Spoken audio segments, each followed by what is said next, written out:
someone had told you about it. If for nothing else, maybe you could have, prevented the hardship and the pain that you walked through, or maybe you could have fast-tracked your bounce back. I've been in this industry for 10 years, and the amount of, God, I wish someone would have told me that moments, I can't even count. My name is Ashleigh Mayfield, and today I want to be the I told you so person for each and every one of you, so let's lock in. I wish someone would have told me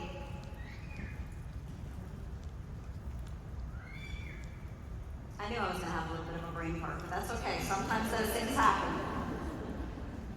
I wish someone would have told me that there was going to be days when it would feel like my business would completely fall apart. I'm talking no matter how hard you work, there's going to be a day when it seems like all of your customers contact you, they're frustrated with their results, and it feels like they're never ordering again. Or maybe there's going to be a day when all of your leaders are walking through life at the exact same time, and they don't know how they're going to reach their next rank, and it feels like they're all about to quit. Or maybe there's a month that starts so slow, and you can't see how you're going to get the volume, you can't see how you're going to get the rank, and it feels like it's never going to happen. The amount of times that I've walked through these scenarios, and I've thought, God, is this even worth it anymore? Do you want to know what I needed? I just needed someone to tell me that it's normal. That you're supposed to have days it feels like it's all falling apart. In fact, I think if you don't have it once a month, you're probably not working your business hard enough. Amen? It just feels that way. I'll never forget one of those hard days. It was February 12th of 2019. I was having lunch with my husband Jason in a Skyline chili because it was his birthday and he was a little bit of a humble king. And I got a text from someone in my organization, and did she say, "Happy birthday, Jason"? No. Did she ask me how my day was going? Also no, even better. She said, "I no longer want to work the business. I've already called customer service and canceled my account, so there's no reason for us to talk. Wish you the best." Now what she and I both knew is I was trying to get in 16 days my husband's account to the second highest rank. It would put me to the top of the company, and she was his biggest leg. That day in that restaurant, it felt like it was falling apart. You get what I'm saying? So even when you're there in life, in your business, here's what I want you to remember. Do not make permanent decisions based on temporary emotions. And I know we've all heard that, but your emotional intelligence is your responsibility. And the way you react and you respond to people on your hard days, it matters. Next, I would tell you, return to what you know and not what you feel. You see, on that day in that restaurant, I felt like I was losing. But what I know is that I'm a winner. And the last thing I would tell you is on your toughest days, when you have those days that feels like it's falling apart, it's so incredibly and crucial that you take action by the end of the day. I'm talking massive action. You need a win. Why? Because you have to change the story in your head. Because if you're in your head, you're dead. And I do want to give you a spoiler alert. I did do it without Megan. Sorry. I also wish someone would have told me that this business is for anyone, but it's not for everyone. Oh my God. The amount of time and energy I invested in the wrong people because I didn't know who I was and I didn't know what I was looking for. You know that auntie that's living in her mama's basement? She's elbow deep in Doritos.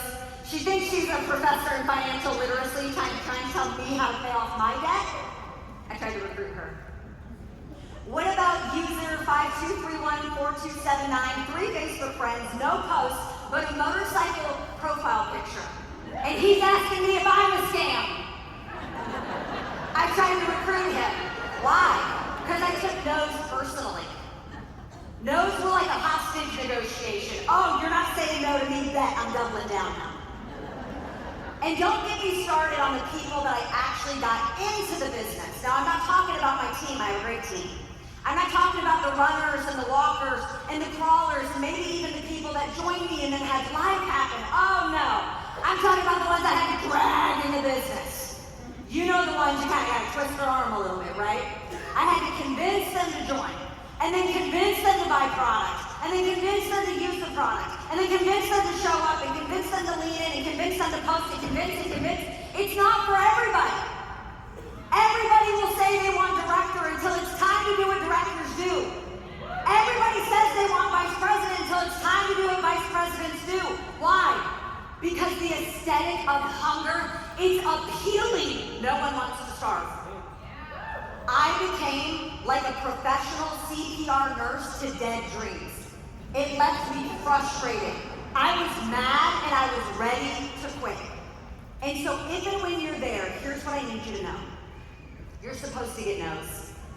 In fact, you're going to get more no's than you do yeses. It's par for the course. You signed up for it. Congrats.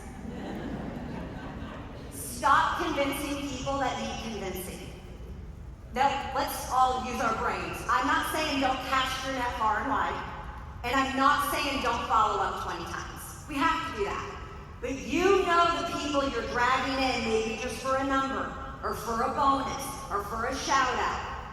If you have to convince them to join, you gotta convince them to work. It's not worth it. And lastly, I would tell you, when it comes to your team, what I have learned is I can love you at a 10, but I have to match your effort. I can love you at a 10, but if you're showing up as a 2, I have a responsibility to lead you as a 2. Why? It's unhealthy for me to give you more time, energy, invest in your dream when you won't invest in your own dream. Yeah. Run with the willing. I promise you won't regret it. I also wish someone would have told me how to effectively climb the ranks and build my business without sacrificing my family. I'm not talking about work-life balance. Balance is an illusion. The word doesn't exist. I'm talking about how do I cohesively let these things rise together. You see, I love the hustle. I love the grind. I breathe, eat, sleep. I'm all in, baby, okay? I'm here. So the compromise with my family started real small when I got started. Hey, Mom, let me show you something. Give me a minute. Hey, Mom, let me tell you something. Give me a minute.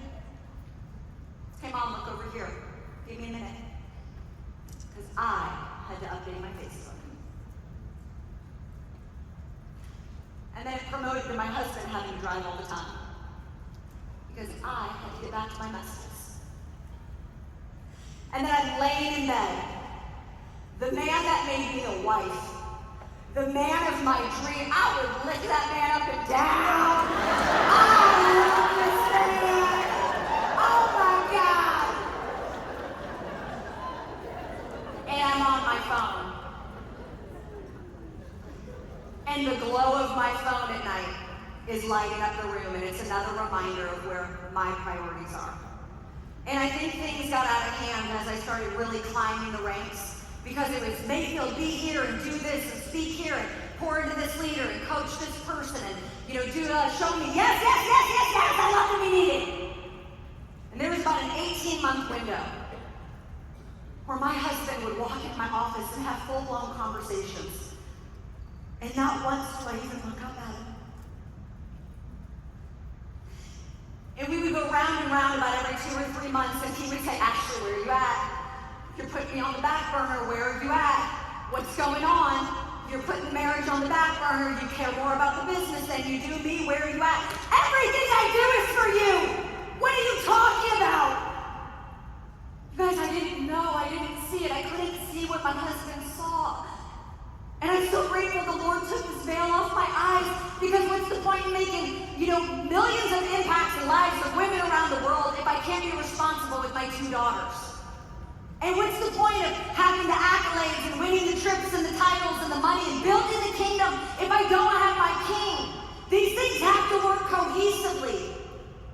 And I'm grateful to say that was about 5 or 6 years ago, and I've worked so hard on myself. I can confidently say that my daughters respect me, and they look at me like a leader, and they value me, and they come to me for advice. And me and my husband, BSE. Y'all don't know BSC? Best sex ever? Who said that? Who said that? That's so naughty. No, that's naughty. So even when you're there, here's the advice I would give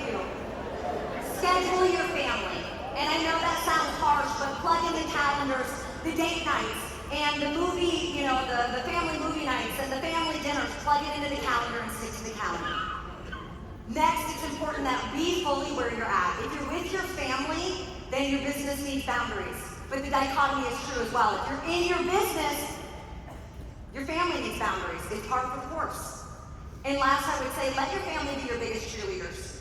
Let them know when you got a bonus, when you got a customer, when you signed a brand partner. Include them in your goals. Let them be together as one. I actually have a podcast I'm dropping in the next week or two with more tips on that because it has changed my life so much. I love my family so much. I can sit here and tell you all the things I gotta wrap up, but there's so many things I could put a warning label on and say, learn from my experience. But if you want to know what I really wish someone would have told me, I wish someone would have looked at me and said, Ashleigh, it's all going to change when you decide it's going to change. You see, you are the captain of your ship. Not when things are easy, not when life is hard, not when your back's against the wall, not when you feel like it. It's a decision and you have a choice to make. Are you going to do it or are you not? You are the captain of your ship. Winners don't wait, winners decide. And so every single person in this room today, you have a decision when you leave. Are you going to go all in or are you going to hokey pokey, one foot in, one foot out? Are you going to actually treat it like a business or do you pick it up 3 days a week when it's convenient to you? It's a hobby. We don't wish our life to change. We make decisions. We become the person our result requires. You have to rise. And if no one's told you, let me be the first. You have permission. You have permission to lead and to dream and to be big. My God, take up space. You have permission. Don't play small. Don't look to the left or the right. Don't compare with anybody else. And don't you dare leave this place inspired. Leave this place deciding, I'm going all in. This is my season. Why not me?